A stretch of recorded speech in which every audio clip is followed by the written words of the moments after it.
कितने मेरी बात समझ रहे हैं? अब लिया ने जो बेटा पाया उसका नाम इस्साकार रखा। वो बेटा कहां से पैदा हुआ था? मजदूरी के दूधा फलों से। उसने दूधा फल दिए, जड़ी बूटी दी, पति लिया और बेटा पैदा हुआ। हाँ या ना? लेकिन उस बेटे का नाम उसने क्या रखा? इस्साकार, यानी मजदूरी में मिला।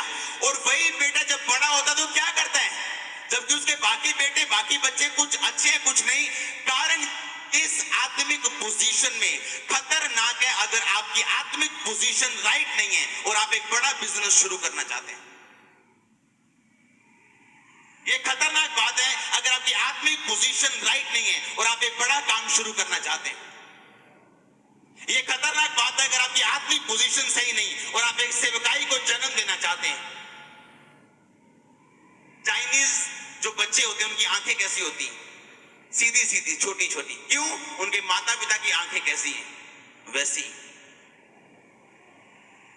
अंग्रेज गोरे क्यों होते हैं? उनके माता पिता क्या हैं? अफ्रीकन काले क्यों हैं? उनके माता पिता क्या हैं? उसी तरह जो आप आत्मिक रीति में इस टाइम हैं, आप उसी तरह के बिजनेस, उसी तरह की जॉब, उसी तरह की मैरिज, उसी तरह की सेवकाई को जन्म दोगे। इसलिए मैं लोगों को बोलता हूं, कई बार जब मेरे पास आते पूछने के लिए, कई बार परमेश्वर डायरेक्ट बताता है कि ये काम नहीं करना। कई बार परमेश्वर बोलता है कि नहीं, आपने आत्मा में, बोलता हूं आत्मा में बढ़ो। अब अगर आप आत्मा में बढ़ते जाओगे, एक टाइम आएगा, हो सकता है परमेश्वर आपको बड़ा बिजनेस देना और आप ऑटो डालने की बात कर रहे हो और वो ऑटो परमेश्वर की ओर से हो, क्योंकि वो आपको सिर्फ थोड़े दिनों के लिए, क्योंकि अगर आप आत्मिक हैं, आप उसी ऑटो से एक दिन ट्रांसपोर्ट कंपनी के मालिक बन सकते हैं।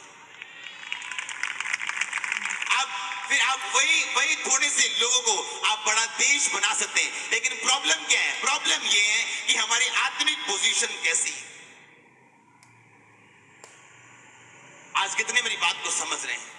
जैसे ही उनकी आत्मिक पोजीशन बिगड़ती है, वो लालच करती है, दूधा फल देती है, पति खरीदती है, वे नाम रखती है इस्साकार। इस्साकार पैदा होता है और लिखा जैसे इस्साकार पैदा होता है, याकूब उसके विषय में भविष्यवाणी करता है कि इस्साकार एक ऐसे गधे के समान है जिसने घास देखा, अपने बोझ को, अपने कंधे को झुकाया और सारी उम्र के लिए उसने बेगारी में अपने आप को नीचे झुका दिया, यानी वो दास बनने के लिए तैयार हो गया।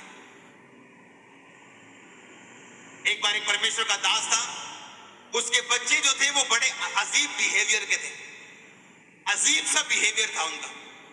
उसको समझ नहीं आ रही थी, मैं प्रेयर भी कर रहा हूं, सब कुछ अच्छा चल रहा है, लेकिन मेरे बच्चों का बिहेवियर कैसे है? परमेश्वर की आत्मा ने कहा, याद कर वो दिन जब तेरी वाइफ गर्भवती हुई थी, तब तेरा बिहेवियर मेरे साथ अच्छा नहीं, तेरी मेरे साथ अच्छी नहीं।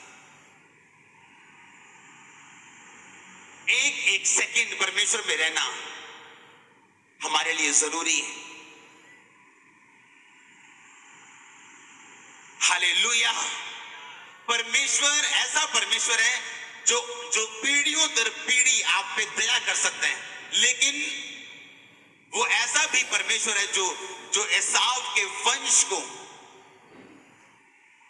सालों दर सालों माफ नहीं करता। वो ऐसा भी परमेश्वर है।